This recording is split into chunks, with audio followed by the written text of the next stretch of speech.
Out of the Big 12, Texas and Oklahoma making their way into the SEC coming up, and there's been a whole lot of talk, and there's actually a lot of talk in actually the Senate in Texas. You're seeing a select committee talking about the future of college sports in the Lone Star State. Commissioner Bob Bowlesby was there, as well as commissioners from other schools in the state of Texas, including Baylor, as well as Texas Tech and some of the other schools that are in that state.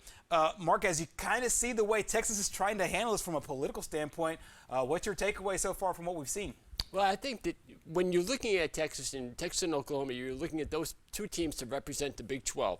Oklahoma's done their job. Oklahoma's made the playoff. They've been one of the better teams the last couple of years in college football. Texas is underachieved. I think a lot of what you're going to hear at this press conference, or not press conference, but at the seminar, whatever they were holding down in Texas, a lot of interesting conversations going on, a lot of sarcastic comments, a lot of resentment, a lot of anger, and I think it puts Texas in a very interesting spot going into this year. It's going to be a really awkward year for Texas and Oklahoma being in the Big 12 with the hostility that other people have towards both of them, trying to leave for greener pastures in the SEC. 100%. There's two things going on right here. So it's Big 12 and the Pac-12. Those commissioners are meeting today talking about a potential strategic partnership. We'll see where that goes as the Big 12 Commissioner Bob Bowlesby and Pac-12 Commissioner George Kavalov are meeting today, according to The Athletic. The other side of that is how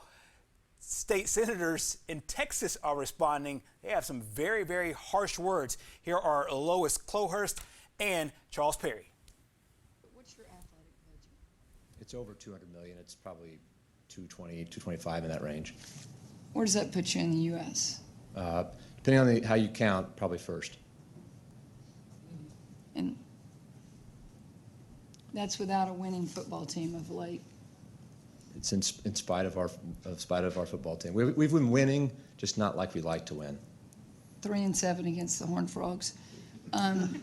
So maybe your fan base would rather lose to Alabama than TCU. So you can't be the flagship. You can't carry the Texas name, and you know, if you're as big and great as you think you are, you should have made the Big 12 equal or better than the SEC, and you didn't do it.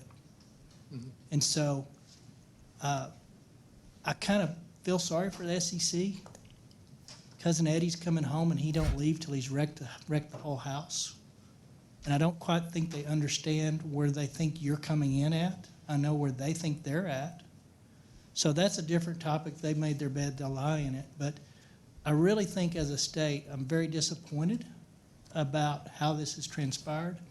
As a legislature and a policy deal goes, I'm really disappointed that this wasn't even a conversation. And I understand proprietary stuff, but don't you think we might have, should have known back in the spring?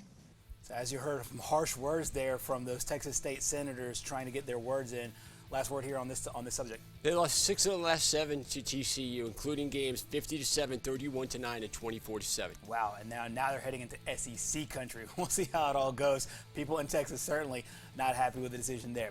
Well, coming up next here on Overtime, we will get back to our Who's Better segment. We're going back to the diamond. We'll talk some outfielders for the Braves coming up next.